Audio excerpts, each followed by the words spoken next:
This message is from the Kingdom Citizens Pavilion, Jos, Nigeria. Please stay tuned. The challenge, the charge, the commission, the way we call it in church that Jesus gave us, it wasn't to save souls. That's a devaluing of it. That's why you never heard Jesus mention born again more than once. Jesus didn't come to the world to come and save souls. He came to the world to come and show us what it means to be human. And being human, it requires you buying into, accenting to a particular way of life. And that's what we call culture. And culture comes by having two types of people in every kind of community: the models and those who mimic them, patterns and those who follow the pattern. And those kind of that kind of atmosphere requires an intentional, commitment to performing rituals such as this. There's no culture in the world where they don't have rituals. Many times we hear rituals as Africans, we think of somebody putting some delicious meal at a crossroad.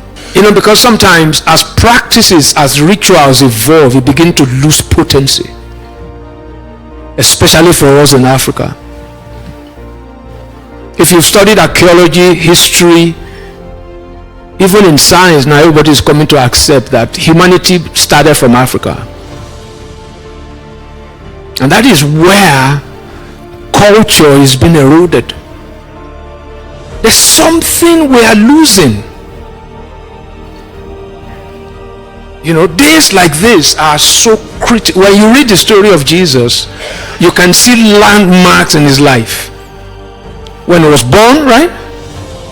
When he turned 12, when he turned 30, Jesus wasn't saying, I come from heaven and I'm going to live my life differently. No. Jesus submitted to a particular culture where he grew up.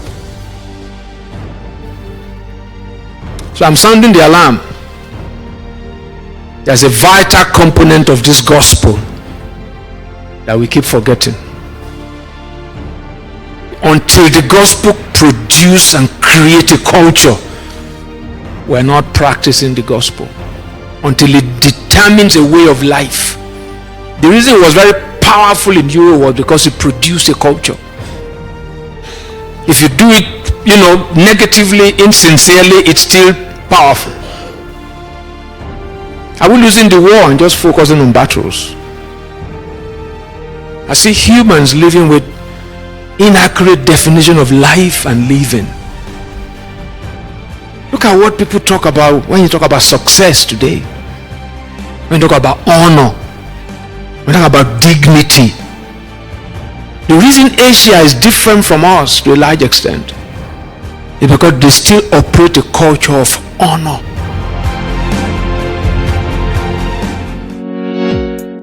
Thanks for tuning in. Dr. Reggie's mission is to empower leaders that will influence change, shape the world with godly values, and promote human flourishing. Want access to more inspiring messages? Find Script Q's podcast on Spotify or Apple Podcasts. You can as well click the link in the description.